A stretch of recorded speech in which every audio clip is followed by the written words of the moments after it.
আমার রান্নাঘরে তোমাদের সকলকে স্বাগত জানিয়ে আরও এক নতুন রেসিপি নিয়ে আমি তোমাদের কাছে চলে এসেছি। আমরা কিন্তু রেস্তোরাঁয় প্রায়শই হান্ডি চিকেন কিংবা হান্ডি মাটন কিংবা হান্ডি বিরিয়ানি যাই বলো না কেন খেয়েই থাকি। আবার বাড়িতেও বিভিন্ন রকমভাবে সয়াবিন রান্না করে থাকি। খুব কম মানুষই আছি যারা হান্ডিতে এভাবে সয়াবিন রান্না করে থাকি।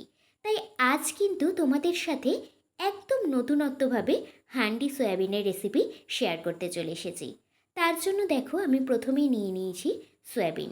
আর যেটা অবশ্যই লাগবে সেটা হচ্ছে এরমই একটা মাটির হাঁড়ি। মাটির হাঁড়িটা রান্না করবার আগে আমি কিন্তু প্রায় 20 মিনিট মতো জলের মধ্যে ডুবিয়ে রেখেছিলাম।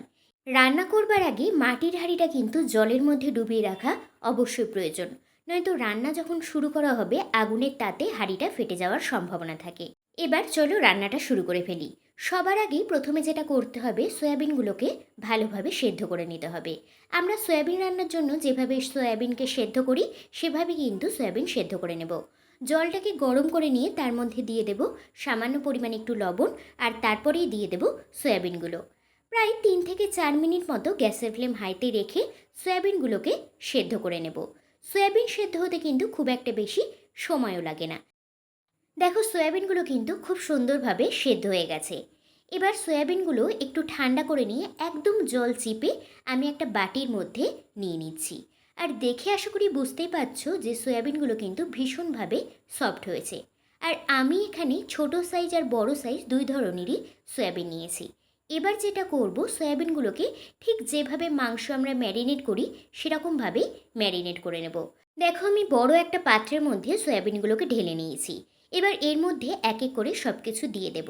প্রথমেই দিয়ে দিলাম ছোট বাটির 1 বাটি একদম স্লাইস করে কেটে নেওয়া পেঁয়াজ, হাফ টেবিল চামচ হলুদ গুঁড়ো, হাফ টেবিল চামচ ঝাল যেটা হয় সেই লঙ্কার গুঁড়ো, হাফ টেবিল চামচ জিরার গুঁড়ো, হাফ টেবিল চামচ কাশ্মীরি লাল লঙ্কার গুঁড়ো, এটা জাস্ট একটু কালারের জন্য।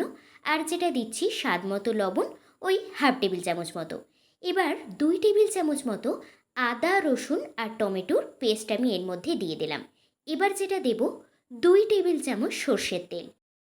সাধারণত এই রান্নায় তেলের পরিমাণটা কিন্তু একটু বেশি লাগে। আর তোমরা সবসময় চেষ্টা করবে সম্পূর্ণ রান্নাটাই যাতে সর্ষের তেলে করা হয়। এবার দেখো আমি সব কিছু বেশ ভালোভাবে মাখিয়ে নিচ্ছি। আর এই রান্নার ক্ষেত্রে সবথেকে গুরুত্বপূর্ণ অংশ হলো এই ম্যারিনেট করে রাখা। ভালোভাবে ম্যারিনেট করে প্রায় 15 মিনিটের জন্য রেখে দেব। আর এই সময়ের মধ্যে অন্যদিকে আলু আর পেঁয়াজটাকে হালকা করে ভেজে নেব। তার জন্য মাটির হাঁড়িটাকে হালকা করে একটু গরম করে নিয়ে তার মধ্যে দিয়ে দিচ্ছি আবারও 2 টেবিল চামচ সর্ষের তেল। আগেই বলেছিলাম এই রান্নায় কিন্তু তেলের পরিমাণটা একটু বেশি লাগে। এবার তেলটাকে হালকা একটু গরম করে নিয়ে ফোড়নের জন্য দিয়ে দিচ্ছি একটা তেজপাতা আর কিছুটা গোটা গরম মশলা। তেজপাতা আর গোটা গরম মশলাটাকে হালকা একটু নাড়াচাড়া করে নিয়ে ফোড়নের জন্য দিয়ে দিলাম গোটা জিরে। আর এখানে তোমাদের একটা কথা বলে রাখি, সম্পূর্ণ রান্নাটাই কিন্তু একদম লো টু মিডিয়াম ফ্লেমেই করতে হবে। এবার দেখো এর মধ্যে দিয়ে দিচ্ছি 1 মুঠো পেঁয়াজ। যেটা বলছিলাম, রান্না যদি লো ফ্লেমে না করো তাহলে হাঁড়িটা কিন্তু ফেটে যাওয়ার চান্স একটু বেশি থাকে। এবার আমি এর মধ্যে একটু ডুমো ডুমো করে আলু কেটে রেখেছিলাম, সে আলুগুলো এর মধ্যে দিয়ে দিচ্ছি। এবার আলুগুলো ভেজে নেওয়ার জন্য সামান্য পরিমাণে একটু হলুদ আর সামান্য পরিমাণে একটু লবণ দিয়ে দেব। আর আমি এখানে কিন্তু আলু আর সয়াবিনের পরিমাণ অনুযায়ী একটু ছোট সাইজেরই হাঁড়ি নিয়েছি। তোমরা যেই পরিমাণে আলু সয়াবিনটা রান্না করবে সেই পরিমাণ অনুযায়ী কিন্তু হাঁড়ির সাইজটা নেবে। এখানে যে আলু আর পেঁয়াজটাকে খুব একটা লালচে করে ভাজবো তা কিন্তু নয়, হালকা একটু লালচে করে ভেজে এর মধ্যে ম্যারিনেট করা সয়াবিনগুলো দিয়ে দেব। দেখো আলু আর পেঁয়াজ হালকা লালচে করে ভেজে নিয়েছি। এবার ম্যারিনেট করা সয়াবিনটা আমি এর মধ্যে দিয়ে দিচ্ছি। যেহেতু মাটির হাঁড়িতে রান্না করলে কম আঁচে রান্না করতে হয়, সেক্ষেত্রে এই রান্নাটা কিন্তু তোমাদেরকে একটু ধৈর্য সহকারেই করতে হবে। দেখো সমস্ত ম্যারিনেট করা সয়াবিন আমি এর মধ্যে দিয়ে দিলাম। এবার যেটা করব, এই পাত্রের মধ্যেই সামান্য পরিমাণে একটু জল নিয়ে পাত্রটা ধুয়ে এর মধ্যে জলটা দিয়ে দেব। আর যেটা দেব সেটা হচ্ছে একটা গোটা রসুন। এই রান্নাটাই এই গোটা রসুনের স্বাদ কিন্তু অনেকটাই বাড়িয়ে দেয়।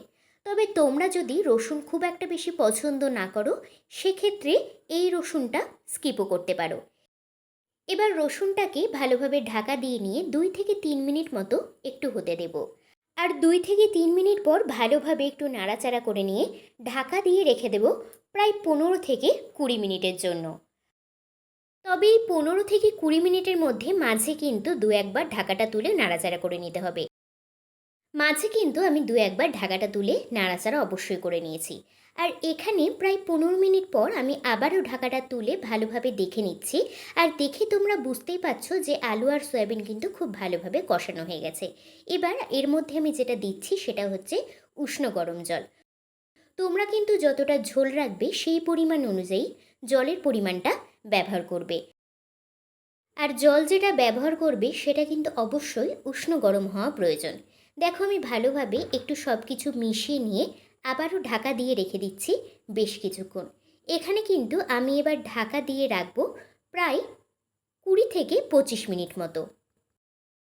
প্রায় 25 মিনিট পর আমি আবার ফিরে এলাম। আর দেখো রান্না কিন্তু এখানে প্রায় কমপ্লিট।